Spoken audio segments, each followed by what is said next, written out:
in the question. Small anecdote to begin the answer. I was able to go to college, had student loans, a work-study job every semester I was there, and my parents, on their own, took out personal loans to help me pay for my education. And I just remember the look on my dad's face when I came home my junior year of college, and I told him I was going to be an English major. And he's thinking, you're taking out these loans, you're working these jobs, we're taking out loans so that you can read books. Why don't you want to become an accountant or an engineer or a doctor or something with value? Anyhow,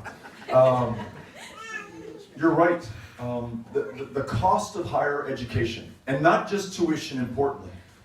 Let's take into account books and the room that we need to live in and the food that we need to sustain ourselves is out of reach for so many of our fellow Americans. And really functionally, even for those who are able to attend higher education, on average, they are graduating with $40,000 on their back. And it is a weight that literally sinks them into the ground.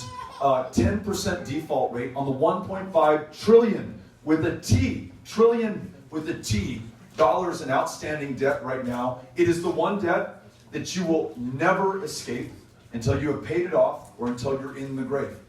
I've met people at the very end of their lives, a daughter of a woman in hospice care, whose mom is still paying off her student loan debt today.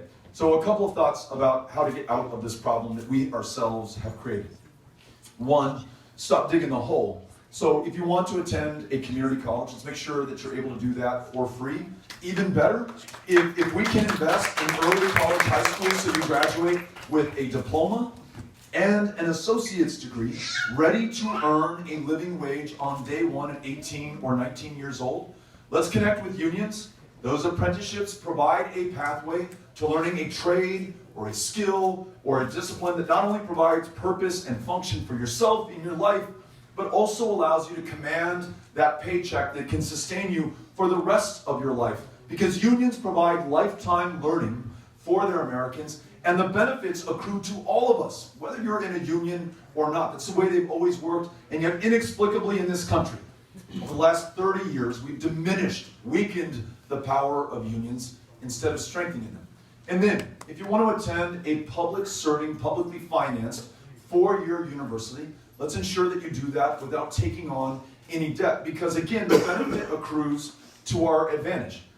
If you're going to teach school, I want you to be able to get in front of those kids, and I don't want you to be saddled with all of that debt, which might prevent you from doing it in the first place, given all those other challenges that we described. Now, if you are one of those who is paying back those loans and cannot afford to do so, I want to re-up the public service student debt forgiveness program. So 45,000 jobs at the VA that are unfilled today. That's nuts. Those lines that I talked about, people waiting to see a mental health care provider or a primary care provider that stretch weeks, months, years. If you're willing to come to a VA in an in-demand profession, in an underserved community, I want to wipe clean your debt altogether. If you're willing to teach school or be in a support role in a community that needs your talent and human capital, I want to wipe clean your student loan debt. At a minimum, I want to refinance what you already have at a much lower rate, again, to all of our benefit, to ensure that you do not default and that you're able to achieve your true potential over the course of your life. So, two things we can do: make it less expensive going in, and for those saddled with the debt, refinance or wipe it clean for public service. Thank you for the question.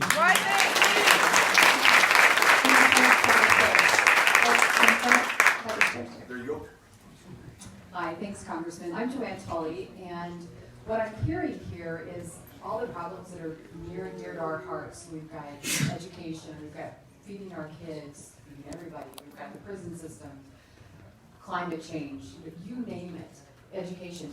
In my mind, though, we're all on board with what needs to be done, but this whole, over the past 30 to 40 years, profits over people. Yeah. And so the corporations that have changed laws, have stacked the courts. What can you speak to? I mean, to me, if you solve that issue, it solves everything else. Can you speak to that? Yeah. Thank you. I've been thinking about this a lot. how did we get to where we are right now? If we are the wealthiest and most powerful country, ingenious, distinguished by our service and sacrifice, there's so many instances that we can recount in our lives or in this country's history. How did we come to such deep divisions and inequality?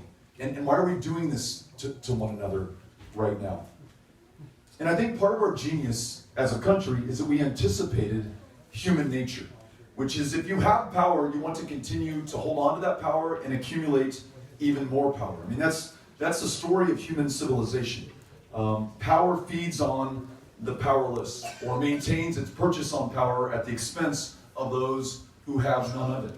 And very often uses division and fear to keep us apart based on our differences of race or gender or religion or sexual orientation or whatever. Keeps us afraid of one another. Afraid of immigrants. Watch out for those Mexicans, they're rapists and criminals. Then candidate Donald Trump told us. Or we're going to ban all Muslim travel to the United States of America. When has a Western country said they want to exclude all people of one religion from their country?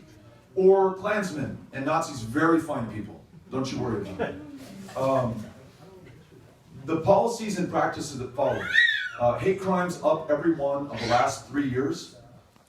Kids in cages at our border at their most desperate and vulnerable moment. Their moms deported back 2,000 miles from the very country from which they fled. Historic income and wealth inequality, exacerbated by divisions in race that are systemic and foundational. That's the way that they do this. What is our answer? It's a vigorous democracy, both political and economic. And that's what our founders envisioned. But when the very safeguards of our democracy are being manipulated before our eyes right now, when members of Congress are choosing their own voters, and they do, when the Supreme Court, to your point, declares that corporations are people and money is speech, and they can spend unlimited amounts of money capturing our institutions and buying the outcomes of legislation and elections, it invites our cynicism, our distrust, and the disengagement of millions of Americans who've just dropped out of the political process or have no intent in participating going forward. And it gives the lie to this idea that we're all created equal, or that we're founded on the premise that we're all created equal to equal opportunity, because so many experience such gross differences in opportunity and outcomes in this country. So restoring our democracy, a new Voting Rights Act, so it's one person, one vote, no matter where you live in this country. Same day and automatic voter registration, ending gerrymandering, getting big money out of our politics by setting the example in a race that takes no PAC money or lobbyist help or corporate contributions, but also, if we need to, amending our foundational document, the Constitution, to make that explicitly clear that it's people, not corporations, and that the power has to reside with human beings in a democracy if we're going to have any chance to make it. And then a question that came up earlier about economic opportunity. If you cannot see yourself in the future of this country, or a future for your kids in this country, then this country will have no future as a democracy. There's so many things that Madison or Jefferson or others wrote that said, if we return to princes and princesses and dukes and fiefdoms, this country cannot hold. We're going to turn into something else, perhaps an aristocracy, which in some ways, functionally, in some parts of the country or in some parts of our economy, we are today. So that full, vigorous political and economic democracy is the answer to the unprecedented concentration that you just described. Thank you for the question. Appreciate it.